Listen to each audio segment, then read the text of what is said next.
Cleveland Clinic, Florida provides individualized treatment plans for excellent outcomes of health problems ranging from the most common to the most complex, even in cases considered untreatable by others. Cleveland Clinic, Florida. Every life deserves world-class care.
Yeah, it is Monday, recovery day.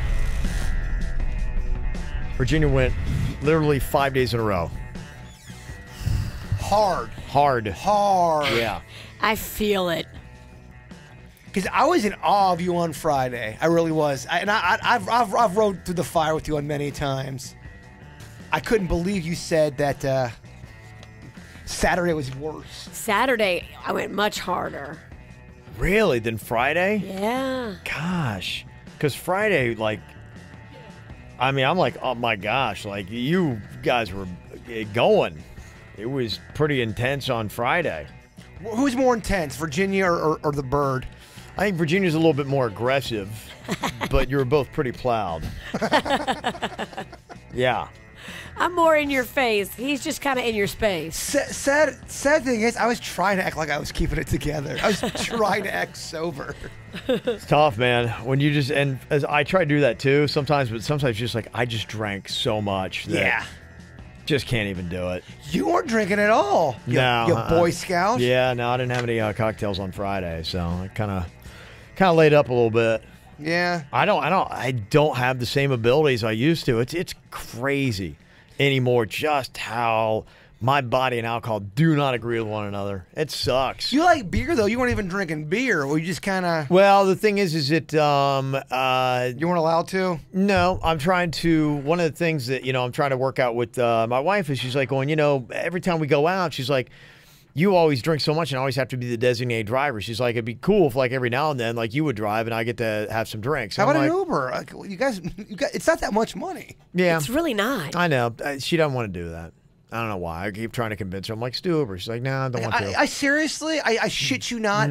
For the eternity we do Blue Martini, I will pay for you in the Queen's Uber. I know that's not going to mean anything. I think even more than just the money of it, I think it's just she likes to, when she wants to go, she wants to go. Like, she don't want to, have to get on an app and try to wait for somebody. And I know it's only a couple minutes. I know. It takes 3 minutes. I know. It's so quick. I know. The Uber is always waiting for me. Yeah. Like, I have to get my act together and get out there because they're already there. I know. Yeah, I'd like for her to do it. I mean, I guess I don't think she wanted to do it that far from Lauderdale to Uber that far. That would have been expensive. That's why we took the Tri-Rail. Yeah, so that's why we took the Tri-Rail. I'm coming off the rail. So, yeah, I went to alcohol-free just in case, she had a couple too many wines and needed to ride shotgun. So, yeah. So I didn't even know the Queen was there. Yeah. She was hanging out with the table, some of KVJ Nationers. So she was there. In fact, a couple other people saw her, took some photos with her. I saw those up on Facebook. Yeah. Kat from Sunrise was there. It was good to see her. She got out. She said, I've been in Florida for 7 years, and I've never felt that I'd fit in anywhere. Aww. And at Blue Martini on Friday, I finally felt as if I belonged somewhere. That's so sweet. What a wonderful thing to say. Yeah, she has a nice thing to say about everybody. Just everybody was, really nice to her, not only just with the show, but just, the people who listen to the show. Very cool. And they're all like that. It's a vibe. I had a bunch of people say, again, that they've met so many great friends just through listening to the show and then... KVJ Nation. That's a close-knit little group of friends there, yeah. But it's not too close-knit that we can't add new members. Right. That is the great thing about the group. Like, they're very welcoming to new people. David also was there. David's good people. Yeah, he is, absolutely. He said, Kev, I'm sorry if I freaked out the Mexican Queen. When I saw her, my eyes flew open. I actually said out loud, oh, my gosh, you're the Mexican Queen. Can't believe it. So we got photos of everybody. Jason, you're much cooler in person, and you are 100% not 5'8", and much thinner than KVJ TV suggests. Well, thank you. I knew that motherfucker was awesome. So yeah, does some good things to say as well. So thanks to everybody that came out. It was a lot of fun. Yeah, we kind of went through lists. I think probably as we go, talked about a little bit on the podcast on Friday, but just adding to it. Just finding songs, and there are some that work and some that don't. I was kind of, checking out, some tunes, and even went to some websites that had, suggestions for songs. And one was like, oh, Rico Suave is a great karaoke song, and fired that up on Friday, and it's all in tough Spanish, and I'm like, nah, not gonna do that. Because karaoke, if you have a song you love and you nail and you do, you should always. There's nothing wrong with repeating a karaoke song if it's a crowd pleaser. For example, Suits. Suits should do Don't Stop Believing probably once every time we go out. I agree. Yeah. He nailed it. He did. It's his signature song now. So, yeah, so we're kind of getting that. So we're putting together a list every time and adding to it and taking some off. So if you ever have suggestions for karaoke songs, bring it. August 11th, we're going to be doing our next round at Blue Martini in West Palm Beach. This time we're going to be there. Yeah, the one in City Place.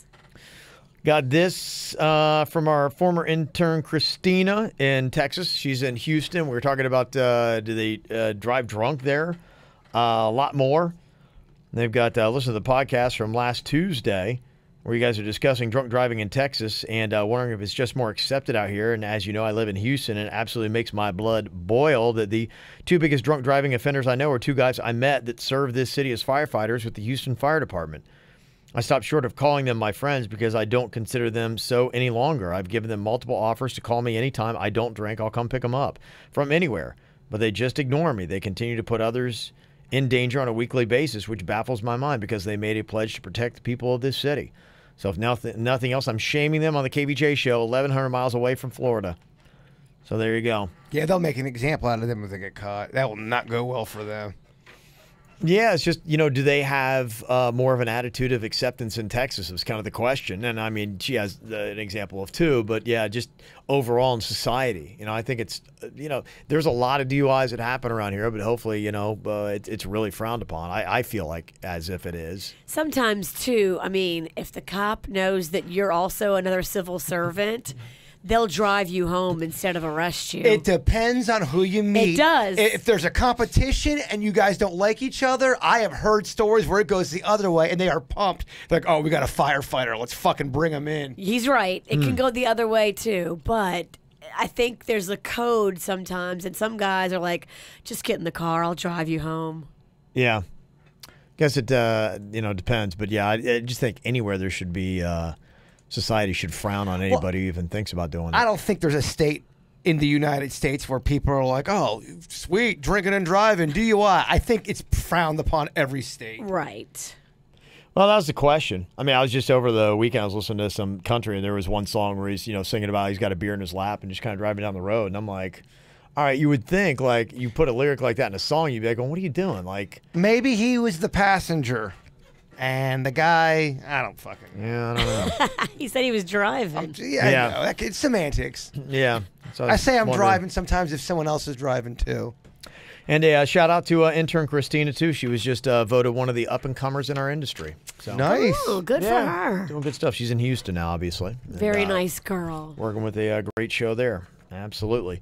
Tanya sent us an email, said a couple weeks ago, if I'm not mistaken, Virginia hinted that her and her best friend Kimmy weren't really that close anymore.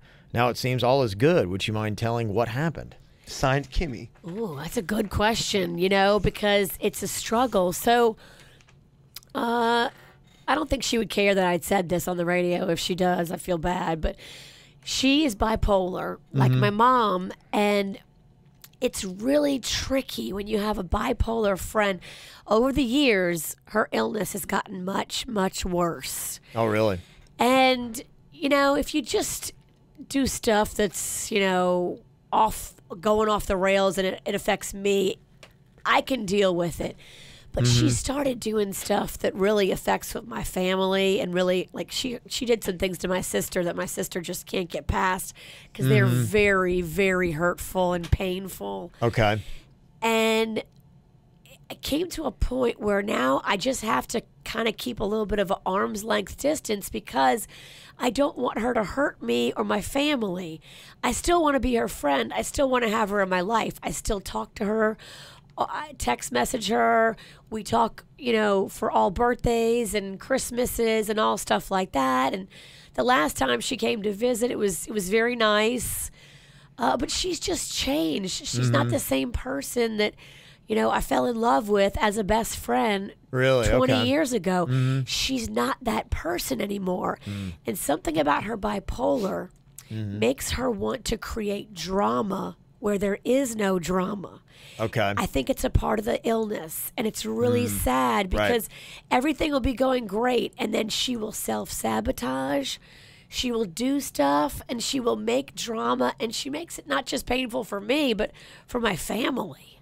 Okay. That's tough. Yeah. It's really tough because I still love her. And you want to be supportive. Of course, it's mental illness. It's not her fault. I still love her.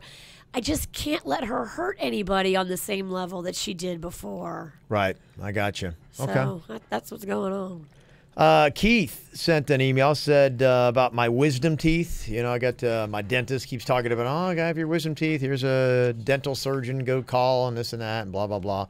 Says, Kevin, you know what? You do not need to get your wisdom teeth taken out. If they haven't bothered you by now, then they're probably not going to. The reason why dentists like to do the procedure is to prevent problems when you get older. I hate to break it to you. You're older. I've heard that. I've heard that some people don't have to get them once a certain age. Like they're probably not going to bother you. Don't do anything that you don't need to. You know, I mean, it's a procedure. It could be, you could have infections. You could have all kinds of weird stuff happen. Yeah.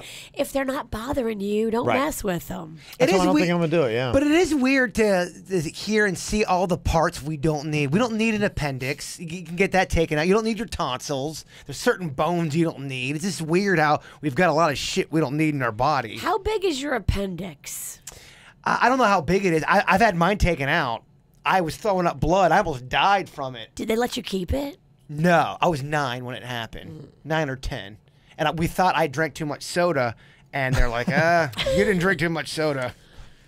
Wow. That's amazing, though. How much soda are you drinking if you thought that? Well, I remember I told the nurse, she goes, well, what did you eat today? I go, well, because I was watching Fright Nights. It was on HBO. You were 9? Yeah, it was scary. That's what we kind of did. And that could explain the night terrors that you have to this day. We were having like a little junk food party, and I went big, real big. Yeah. And I was throwing Some up things never change, huh? a ton of blood. And we thought it had something to do with the food I was eating that night. And I really goes with Fright Nights, though. we thought I was getting sick from the food, and they're like, "Oh no, we got to rush you right in because your appendix is about to burst." Whoa! It was about to burst. Wow.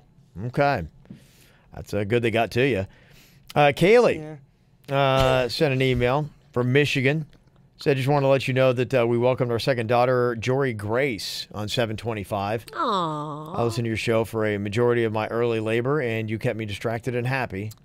Thanks for unknowingly being a part of it and making me laugh as always. You guys are the best. That's awesome. We helped bring a baby in the world. It's pretty cool, kind of like OBGYNs. Yeah. Or gyno docs. And Stacy, about the Andy Cohen interview you did last week, Virginia, said, just want to say kudos to Virginia. You could tell with his first 2 answers that he was just going through the motions of another interview, but her enthusiasm for him and personalized questions really brought out his fun personality. I love him too, and I thought it was great. I agree with that. I thought he went through the motions on the first 2 questions, and I thought he opened up. I think he did a great job. I didn't think it was that good. We are our biggest critics. I definitely am. I just was so excited about it that I got super duper nervous, and I wrote down a bunch of questions, but like half of them in the moment didn't make sense. And then I just didn't want to sound like I was throwing random weird questions. I don't know. Those nerves, I think, help you out. I think you need nerves on stuff like that. Keeps you grounded. I could have been better. You know what I should have done? I didn't have time, but I wish I would have had a week to write questions. If you give me a week to write questions, I do a much better job. And I can like weed out the ones that suck and I can revise it and keep adding to it and get inspiration. I would have gone and done more research on his books and everything because I haven't read his books. Oh, okay. I love Andy Cohen, but I don't have time to read. Yeah, I mean, with all the things going on, I mean, I'm out 5 nights a week. I'm drinking. Yes. I can't read. Right, exactly. It's really hard to read drunk, too. I don't know if you ever tried that. So tricky. The one thing I'm noticing more and more, I love it, they're putting the calorie counts on the menus. Everything. Yeah, it's really helping me out figure out like what I need to order. And I think it's also, too, for restaurants, they're saying, oh, crap, we need to put some stuff on here. It doesn't look so ridiculous. I was at IHOP yesterday morning, had breakfast there, and found something that was, right, boom, what I needed, in the calorie count. I was like, oh, this is great. And they've come out with this list now. I don't know if it's to shame or what, but it's the most calories that are out there. They do have an IHOP breakfast there, the cheeseburger omelet with a side of buttermilk pancakes, 1,990 calories. 45 grams of fat. I mean, you got a cheeseburger omelet. You know you're not. You know you're not eating the most fittest of meals. Yeah, I don't think these are people that are even really trying. They say the top 8 include 2 dishes from the Cheesecake Factory. Me and Suits, because you can order cheesecake from the little app now, and they deliver it within like 40 minutes. They have a lot of great shit on that menu. I mean, that menu goes on for fucking days. It is a book. It is a novel. Page 19, you're just at the starters. They have starters and they have appetizers. Wow. And they have okay. side dishes. They don't mess around, huh? No, they have. By the way, they have great macaroni and cheese. Just get the side macaroni and cheese. Some of the best on the market, in my opinion.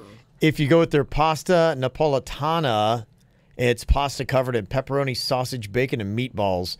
2,310 calories. Whoa. Again, That's playing with the big boys. that is a big boy. And you're going to be a big boy, too. They say another entry they have is a 950 calorie cocktail called the Flying Gorilla. It's a chocolate banana milkshake made with dark chocolate and banana liqueurs, and it's got 60 grams of sugar.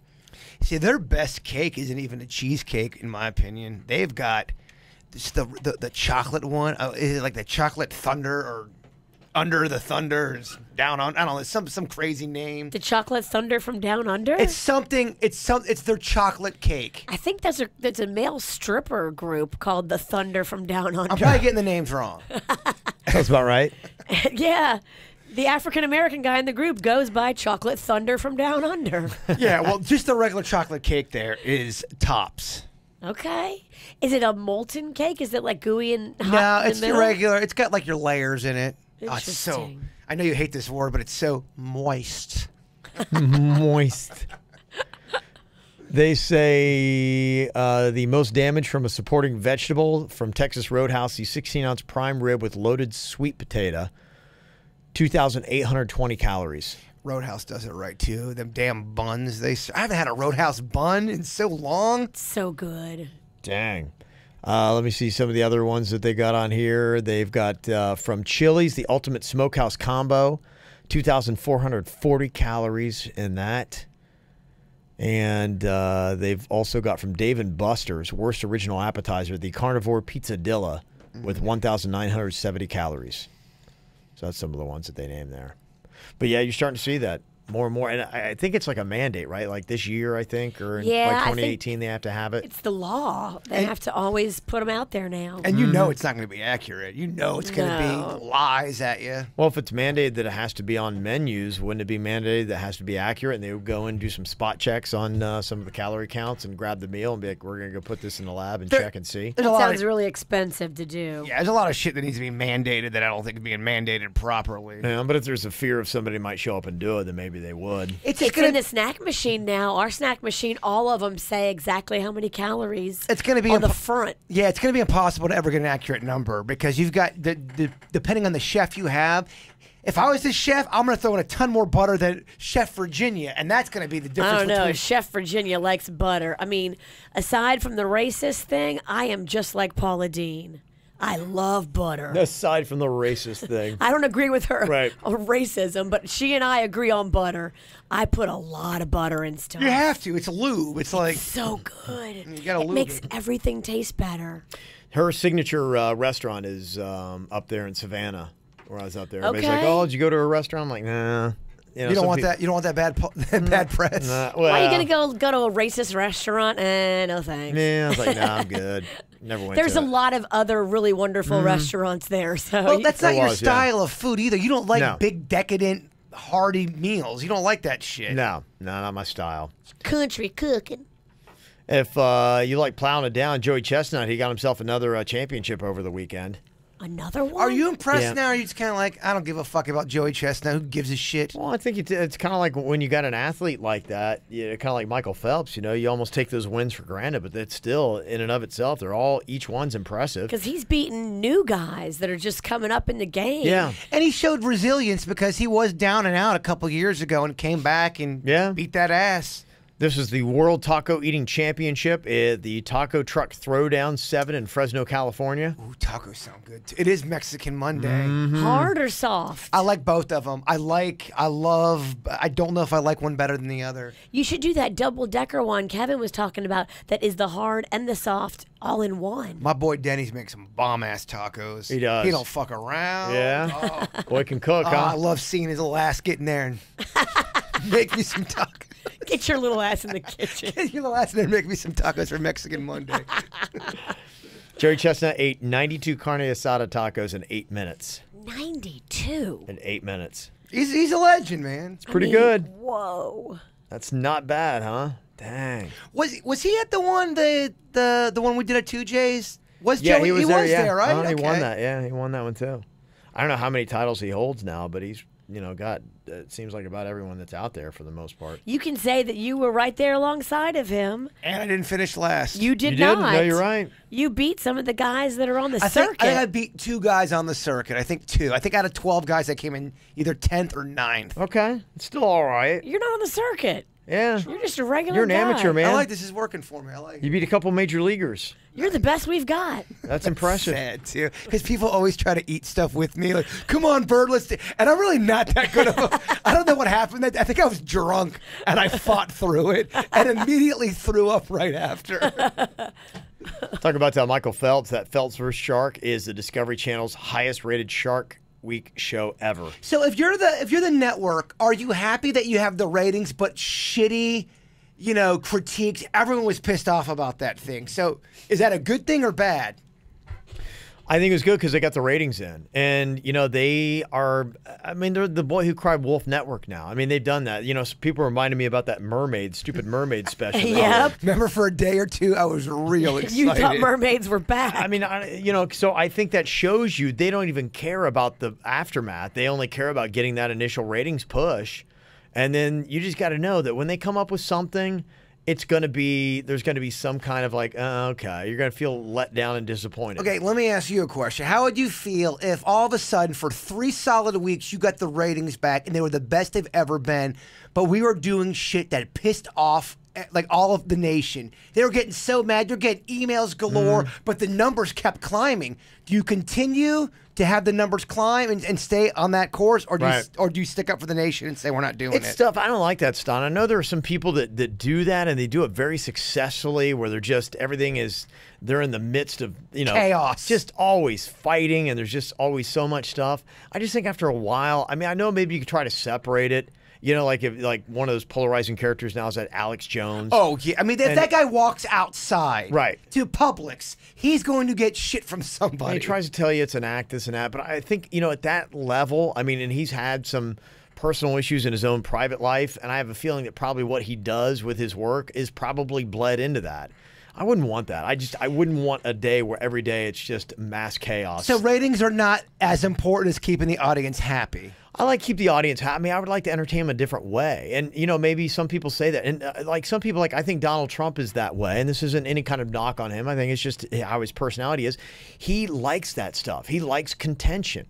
He likes the drama of it. Some people thrive off that stuff. And I think it's how you're wired. I'm not wired that way. I don't like turmoil and drama and fighting and that kind of stuff. It unsettles my soul and my system, and it's not something I live well through. But at the end of the day, too, and at the end of your life, don't you want to look back and say, you know what, I had fun, I was happy, I did silly stuff at work. Yeah. It's not all about the ratings. It's not about the ratings. It's about your level of happiness and the fulfillment you get out of your life. I think he would say that he probably likes that. And some people, I think, honestly do. They love that. They love pushing buttons, and they love seeing people getting upset. If they love it, though, they should do it. Yeah. But for us, Exactly. I was just That's curious. what I'm saying for me now. If you found out something that you just dreaded doing and it was awful, our audience was getting pissed. But like they want us to do politics. It was moving, the needle. It was moving the needle so high you couldn't believe it. I'm with you. I don't think ratings is even close to being as important as keeping your audience happy and keeping yourself happy. Well, we do it in the other way, where it's like, I know there's stuff that people will like that I know would be awful. Like we have to go through our own personal hell, whether it be some of the punishment punishments that we do and things like that. Like when you shock a man 87 times. Exactly. That's different, though, because that's in my wheelhouse. I mean, I get what we're doing. Yeah, and there are some things like that. You're like going, okay, I know the audience is going to like that. I'm not particularly going to enjoy going through, but I know they're going to like it. So that kind of stuff I'll go through. Yeah. More than I would rather be that lightning rod figure where everything I do is. Now, if I did a show and just talked about stuff that I believed in and some people didn't like it, I could probably live with myself and be like, okay, look, Yeah. I mean, that's the kind of stuff we do. I'm talking about what's my conviction and what's my own personal feelings. And if people don't like it, I'm not trying to be a jerk, but you know, I think there are some shows and those people who just, that's all we do. Our strategy is to rile people up and get them pissed. We want half of our audience to love us and the other half to hate us. And just every day, those got to be, if we're not pissing off half of our audience, we're not doing our job. And you gotta constantly be on your game with that, man. That sounds 'Cause exhausting. You never know who's gonna come at you with some shit, Right. Or who you piss off. Not something I'd want to do. We try to not piss people off, but we piss off plenty of people as it is. Exactly, yeah. And, you know, there are times where I'm like, you know, if you have a good conviction about it, be like, oh, you know what, I stand by how I feel. I That's don't have different, a I problem feel. making people Yeah. upset. But, yeah, there are times you're like, that was probably stupid, or what was I doing? Did you feel uncomfortable with the whole Rob Schneider thing? Because we were in the national spotlight, at least in the radio world, for a minute.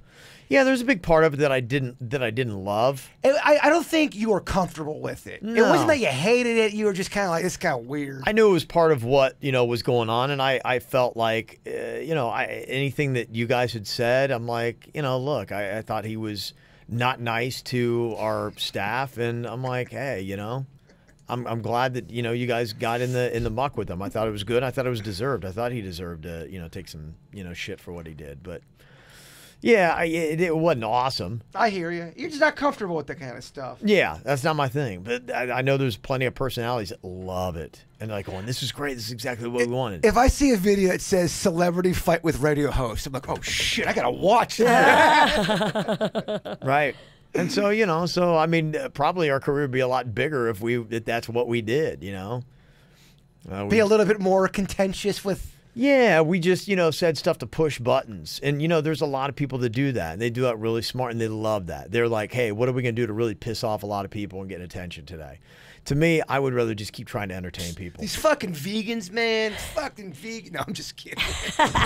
Just kidding, vegans. Mm-hmm. But you're right. There are shows that probably have, okay, here's the 3 things that we know are going to get people pissed off. Somebody has this stance. So you hate vegans, you love vegans. Let's start arguing. So let me see here. What else we got going on here today? This definitely stands out to me. Flip-flops are killing you, it says. What isn't? I know. I mean, pick a number. Mm-hmm. Yeah, this stuff doesn't even bother me.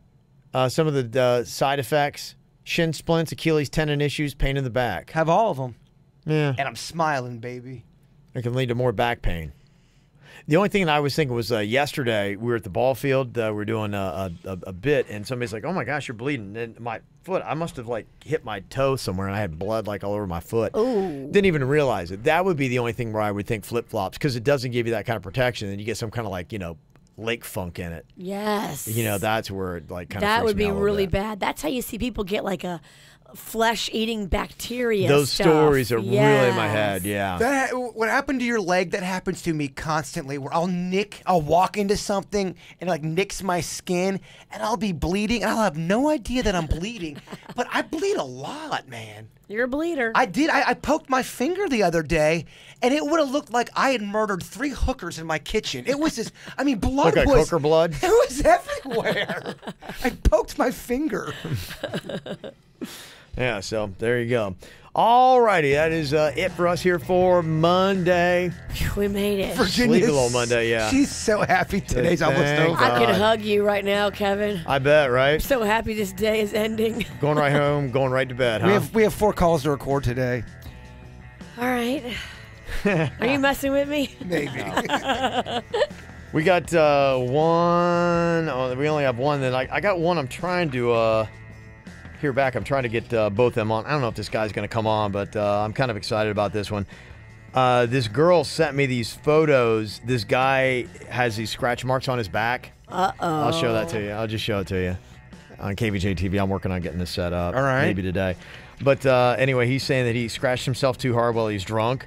but I made him put his hand right there. That's what the photo was. You can see his hand. I didn't even reach where the scratch marks are. Uh-oh. I want him to come on. I have a feeling there's no way in hell. Yeah, he's not gonna come on. Well, maybe if he wants the truth to come out. No, I that's know. why he doesn't come on. 'Cause he doesn't want. If he doesn't come on, he's guilty.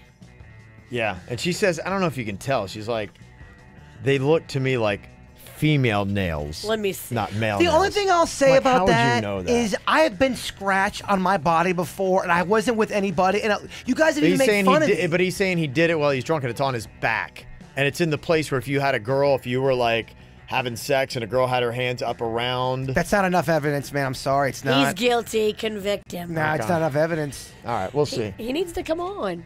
So that might be one we got to record today if I hear back from him. So we'll see if I can get either one. You gotta on. hear back from him now because Virginia's like, he's guilty. He's like, fuck, I ain't calling it in. And tell us the story. That's why you should come on. I mean, your come girl. tell your side. Your girl obviously thinks that maybe you were cheating or is very suspicious if you sent it into the KVJ show. So You can have scratches on your body and not be cheating. Is all I'm saying. okay, all right. So yeah, so we just got a couple of those, Virginia, and then you can get out of here. today. Imagine that. He's defending a dude. No, someone's got to defend him. You fucking man basher.